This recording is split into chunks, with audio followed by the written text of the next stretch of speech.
Good afternoon. I'm Aaron Chizesky, Director of Advocacy and Public Policy at Food Lifeline. Welcome. It is good that you are here.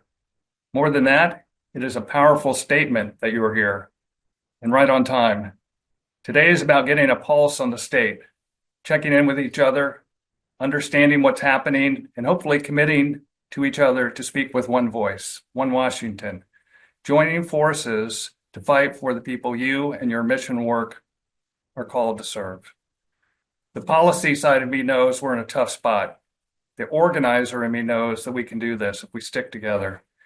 In that spirit, this event is co-hosted by Food Lifeline, Washington Food Coalition, Second Harvest, Harvest Against Hunger, Northwest Harvest, Feeding the Northwest, EastWest Food Rescue, and the Anti-Hunger and Nutrition Coalition. This meeting brings together frontline hunger relief organizations from every part of the state to share what hunger looks like in their community and the impacts they are experiencing from recent cuts in federal funding and the concerns they have about proposed cuts, massive cuts to SNAP that are moving through the U.S. House even as we speak. We'll also hear about personal experiences with SNAP and a farmer's perspective, as we are all one community. After this call, the organizations that came together for this will organize to connect with you and others on next steps and immediate actions we must take.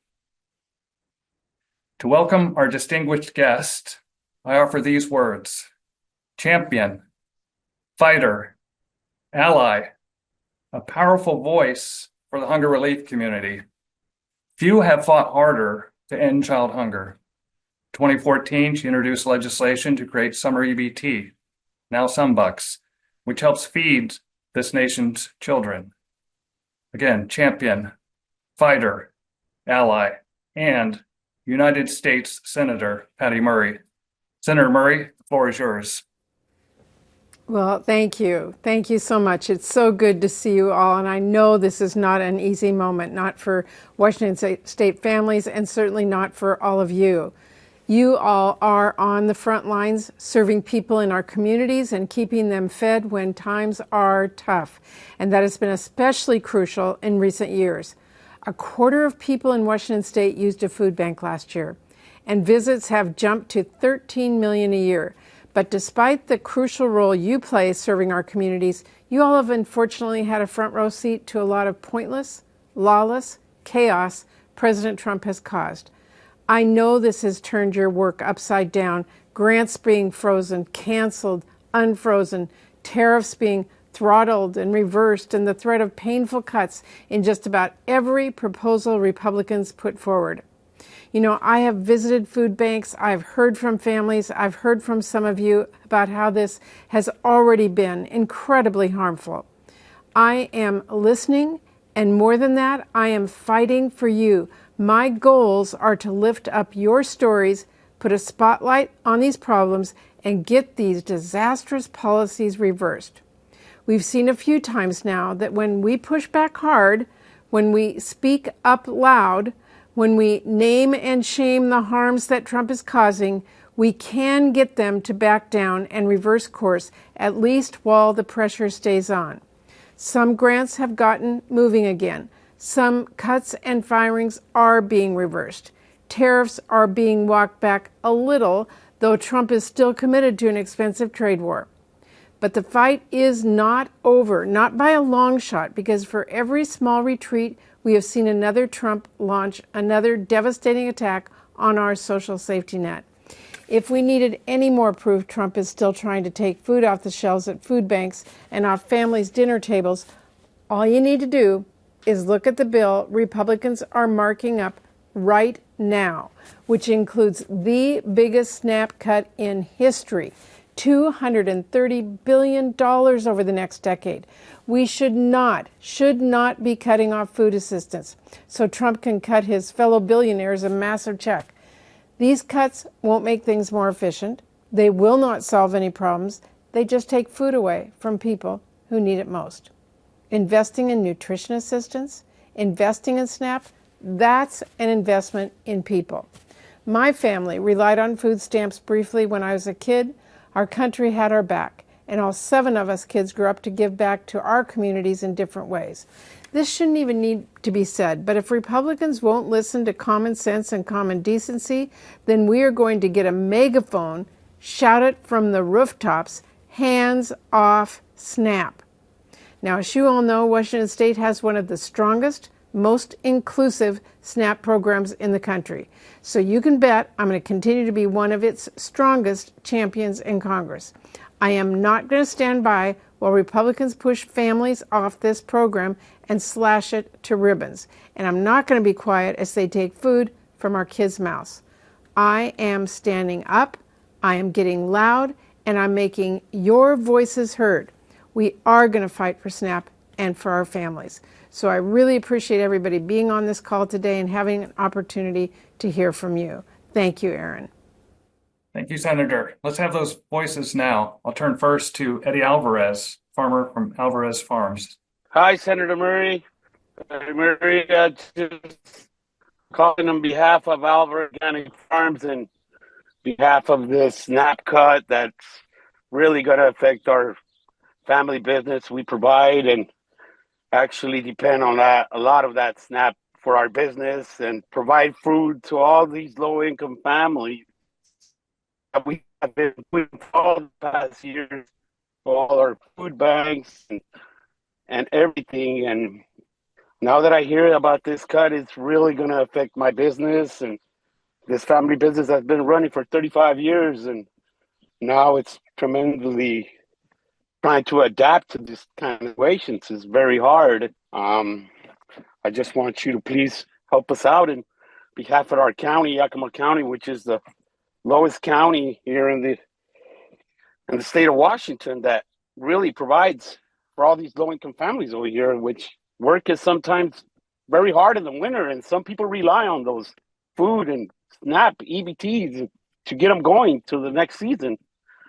And I just want to see if we can get on, put everybody's effort in.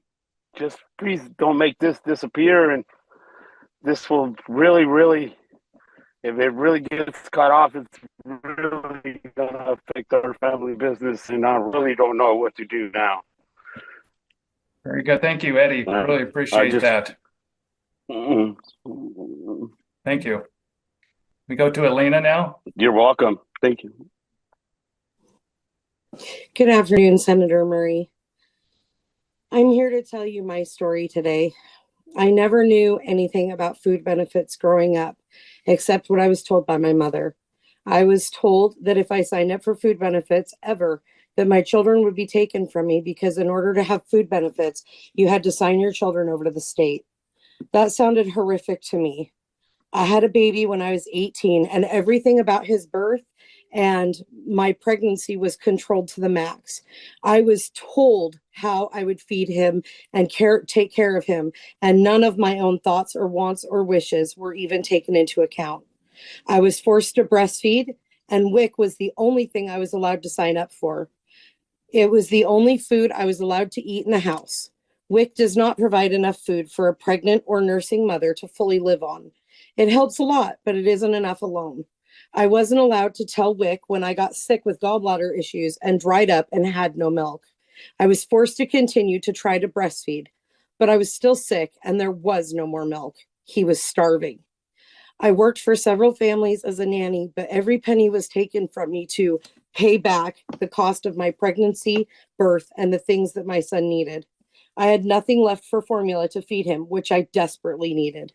I finally had the occasion to get away from my extremely controlling mother and was then informed that all I was told was a lie. This person took me to sign up for SNAP benefits so I could get formula for my son. It saved his life. Before food benefits, the only other thing that kept my son alive was that one family I worked for went to the food bank for me and got some cans of formula and some shelf-stable food for me that they kept at their house so he and I could at least eat while I was at work.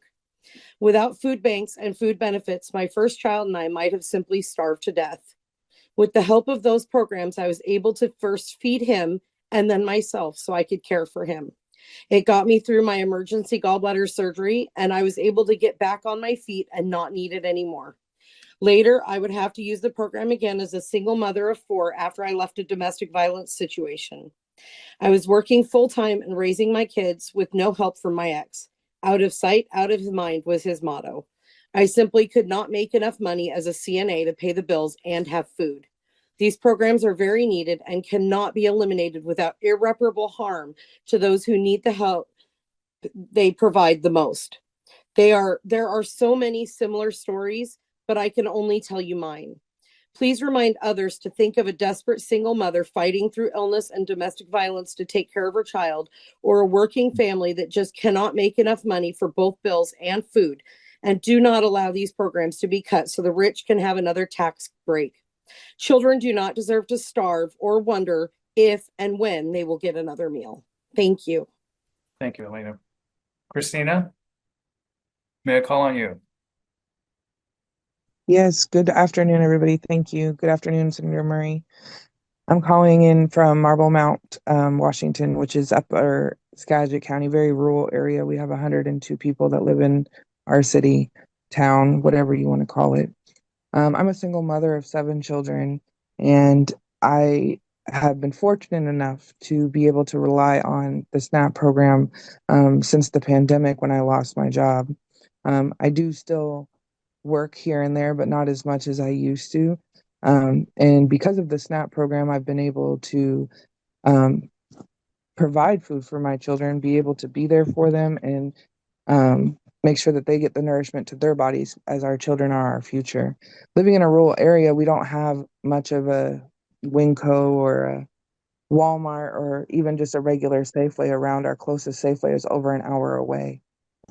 And so relying on smaller stores like the Shell Station or the Red Apple Market or IGA that's over a half hour away, and which prices are skyrocketed there on top of the inflation we already have. Being able to have the SNAP program has been able to provide and pay for these extra costs on top of regular inflation costs. Um, the the SNAP program has done nothing but been beneficial for us, and I don't know what I would do without it at this time, as I haven't found a full-time job that makes enough money to pay all the bills on top of everything else. I would highly encourage President Trump, as well as the rest of the cabinet members and everybody, to keep the SNAP program as much as possible. We don't have local food banks like other places do unless we go to Arlington, which is over an hour away. And with scarce transportation, sometimes that can be difficult for us. I would encourage to keep food banks as much as possible, keep as much for SNAP programs, because I've seen how beneficial it's been for myself, somebody who never thought that I would be able to utilize it or would need to utilize it, as we all live paycheck to paycheck sometimes. And so I appreciate you being here today, and I appreciate you listening to what we have to say. And I hope that you understand just how important it is for all of us out here that are on SNAP to be able to have that access to it and continue to have that access to it as long as we need. Thank you. Thank you very much, Christina. Claudia. Good afternoon, Senator Patty Murray. It's an honor to be here today. My name is Claudia Franson, and I'm a proud parent, Gima as my grandchildren call me, who worked 4 years as a lead teacher for early learning, advocating for 10 years for my community, and I represent District 17 in Vancouver, Washington. As a full-time mother of 7 amazing kids of all stages, I am thrilled to share with you my personal journey of resilience and hope. Today, I invite you to step into my home, where love and joy have triumphed over the struggles of making ends meet.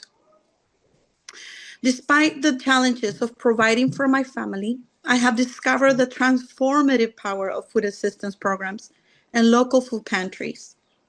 These community resources have been a beacon of hope, empowering families like mine to rise above the economic obstacles of rising rent and inflation.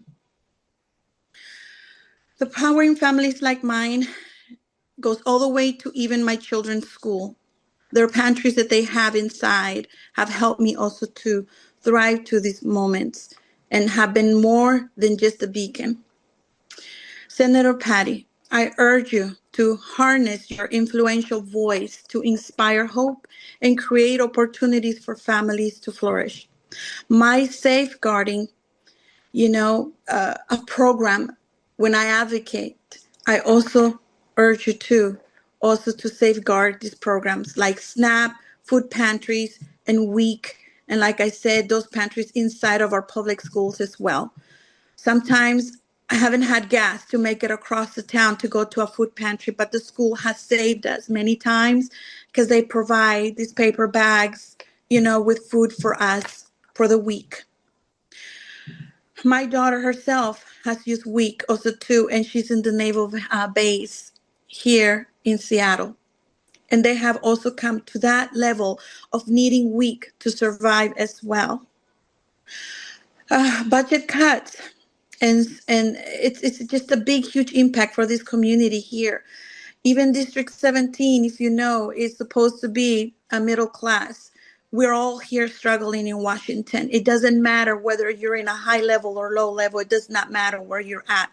We're struggling because we don't have a choice as a big family where to rent also too. So we're seeing ourselves impacted by the low sometimes wages we have compared to what the rents are asking of us. And it keeps rising. So please, I beg of you to please do not forget your community as you have never done before. I am very proud and honored to have you as my Senator, Patty Murray. This nutritious food will be a chance for many families like mine to keep thriving and surviving and not sinking into poverty. I thank you from the heart for my family and my entire community in Washington. Thank you. Thank you very much, Claudia. Senator Murray will now turn to food bank voices from across the state. First up is Pat Reynolds from Yakima.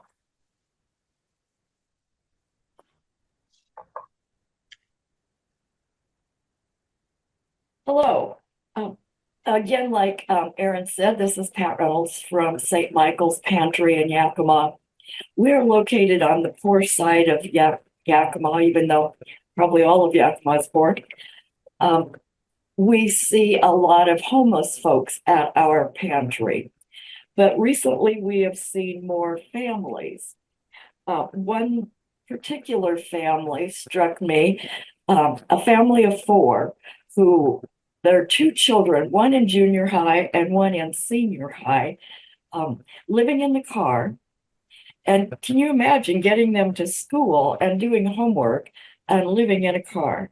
So that was a particularly horrendous family. So this year we've been told that the Fed funds are cut. We won't be receiving Fed funds at the pantry.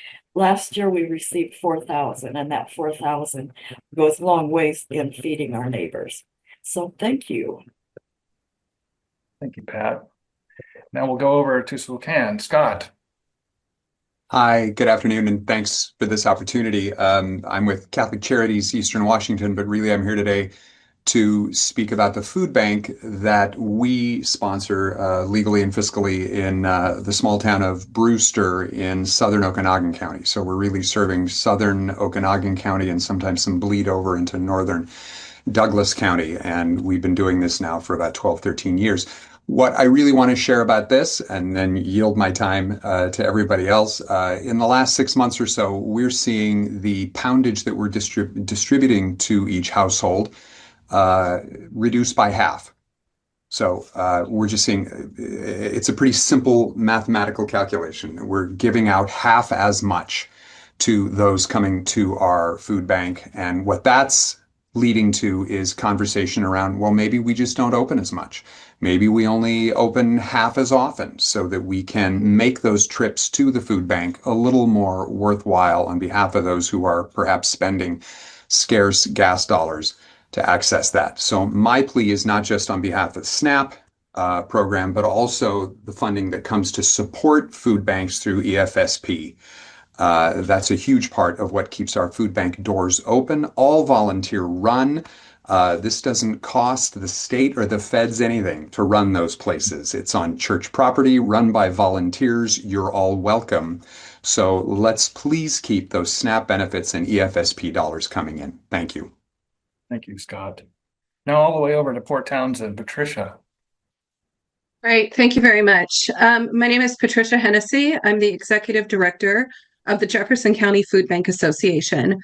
We're currently serving 20% or 3,200 households in the county each month through our food bank network.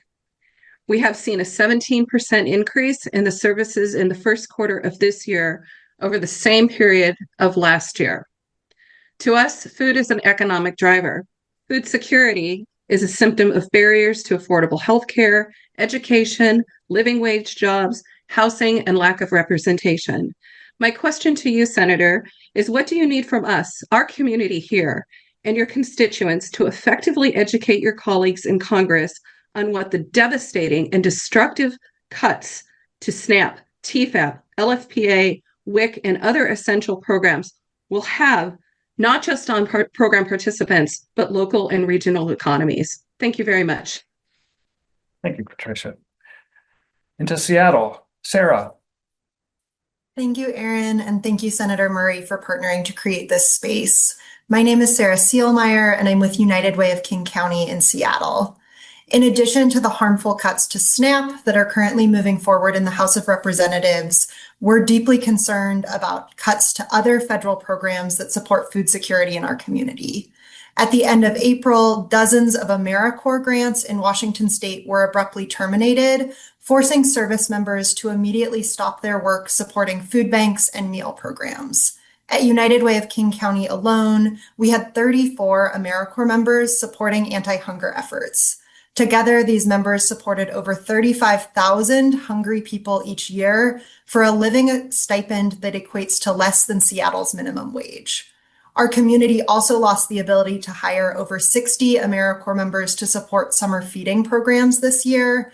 These are service-driven community members who serve summer meals at more than 75 local parks and libraries and community centers, and also help families enroll in summer EBT. The impacts felt at United Way represent just a fraction of the impact in Washington state. Food banks, school districts, and meal programs, along with other social services programs, are struggling to fill massive staffing and capacity gaps as a result of these cuts, at a time when hunger is on the rise in our communities. Thank you for your continued leadership in fighting hunger and poverty, and for the opportunity to share our concerns today. Thank you, Sarah. Let's now go up to Arlington. Carla. Hi, thank you, Senator Murray and Food Lifeline for hosting this. I'm Carla Rankin, Executive Director of Arlington Food Bank and the Vice President for Snohomish County Food Coalition.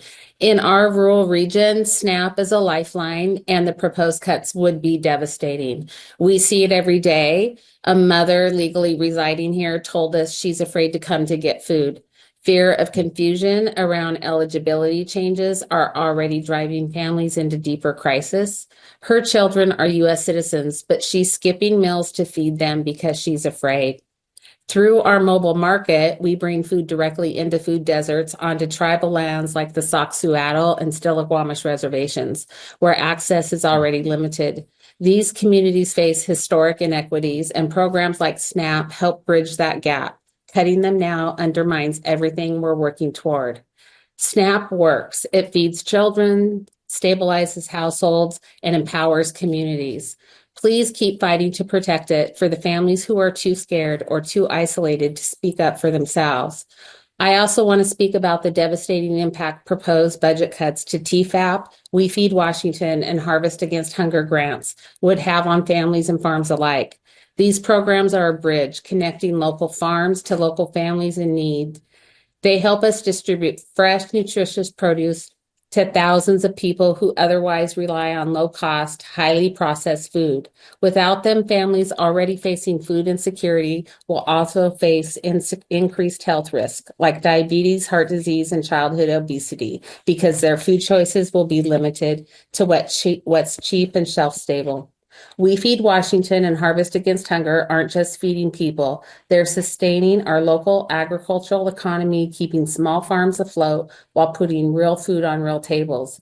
These programs are working, and cutting them would be a costly step backward for public health, economic stability, and food justice.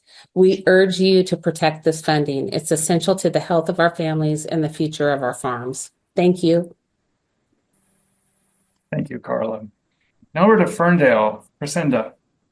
Thank you. Hello, Senator Murray. My name is Crescenda Plankovich. I'm a board member, treasurer, and volunteer at the Ferndale Food Bank up north in Whatcom County. Food banks are on the front line of preventing homelessness. We do more than just provide food in our communities. We provide low barrier microloans in the form of food that free up resources for people to pay for fixed payments like rent and utilities. Like most food banks, we're dealing with the double whammy of increasing numbers of people at a time when federal funding is decreasing. Our customers grew 31% after the February 23 SNAP reductions, and we are currently feeding 118% more people than just 2 years ago. Cuts in CCC funding resulted in a 40% decrease in TFAP, which provides about a quarter of our food, including high-value items like milk and eggs.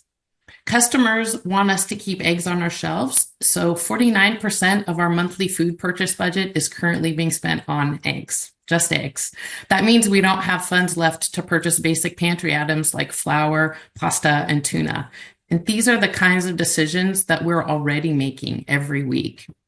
Senator Murray, I appreciate your longstanding commitment to addressing child hunger, and I want to know what we can do to support your efforts to stop hunger in our country when our legislators already agree this is an important issue. We'd love to hear your thoughts on that. Thank you. Thank you, Crescenda. Now Castle Rock. Patty. Good afternoon, Senator. My name is Patty Milton. I'm a volunteer director of the Castle Rock Lions Club Food Pantry. We are also in a small food desert of sorts. We also serve Silver Lake and Toutle, which is a little more north up towards Mount St. Helens. Most of our people do not have the ability to travel to buy groceries. They either don't have a car or cannot afford the gas to get there. So when you add that on top of car insurance issues and SNAP, we are greatly affected. My pantry is open right now, serving about 45 people. We purchase $300 to $500 worth of produce a month, trying to get milk and bread into our people. We're a small club of 12 people, and we're running this whole thing by ourselves. Our donations are down half, and SNAP is a huge part of our clients. A lot of ours are senior citizens, and I haven't heard a lot about that yet, but I know some senior citizens are getting $1,400 a month Social Security and $26 in SNAP. When you go to a local grocery store in a small rural area, that does not buy very much. We're EFAP. We can't turn anybody away. We still try to provide milk, and we haven't had eggs for months because we just can't offer that. We bust our butts to provide protein and dairy products to our people. And it's just getting harder and harder with fewer volunteers. We have no transportation. It's killing us, and we're playing Jenga with what we can give out today. So we really need your help in rural areas, especially with our senior citizens. Thank you so much. Thank you, Patty. And finally, Olympia. Jody.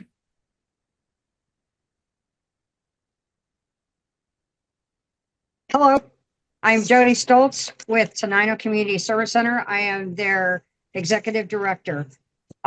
We cover South Thurston County, which is very rural. We cover folks from Tenino, Bucota, Rainier, Yelm, Roy, Rochester, and beyond.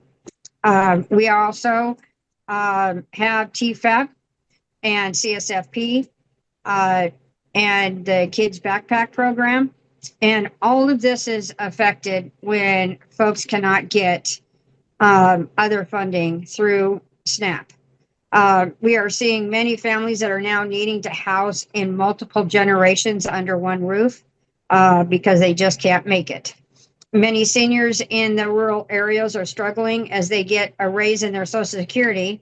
Their rent, their fuel, their food, their utilities are all going up. And then they get their SNAP benefits taken away. Or there isn't enough money for them to go to even just the farmer's market with some of their benefits.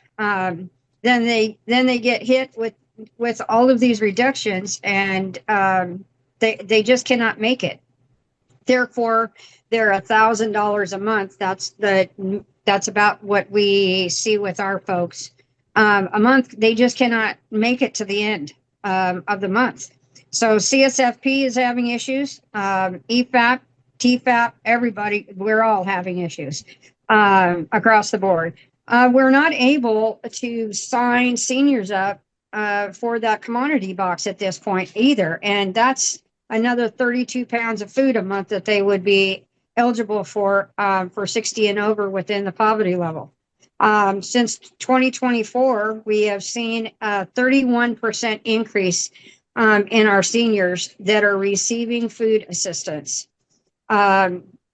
We have 80 senior households that we deliver to, doorstep deliveries, and that's growing. We added 3 more this week. Last month in April 2025, between meals provided at the Rainier Senior Center that we help out, direct food deliveries to the shut-ins and those that are able to use personal pickup service, Tenino Community Service Center has provided nutritional service for over 800 of our most vulnerable adults. So thank you very much for your ear to listen to us. Thank you, Jody. Senator Murray, that is a snapshot of hunger from every corner of the state. A snapshot of the personal experience with SNAP and that of those who work the soil. So thank you for your time today, and turn it to you for any closing remarks. Well, first of all, thank you to you for setting this all up. And thank you to each of the folks who had the courage to stand up today. I hear so often, as I heard today from several of you, of what can we do? And my answer is to everybody, each person has to do what they can do. For some people, it's a little bit. For some people, it's a lot. Your speaking up today makes a difference. I am going to take your voices and your stories and use it both to back me up, but to help me fight to make sure that our country does what we should be doing. It's a moral issue. It's a values issue. We should be making sure that no one goes hungry. I will keep being your voice. Thank you for speaking up, and thank you for sharing all of that information with me today. Very good. With that, we see that we are at time, and we'll conclude the webinar. Trust that we will stay connected. We feel like we are just at a starting point in this statewide collective advocacy that we can do to protect these important programs, protect the people and communities that we serve. With that, thank you. Thank you. Recording stop.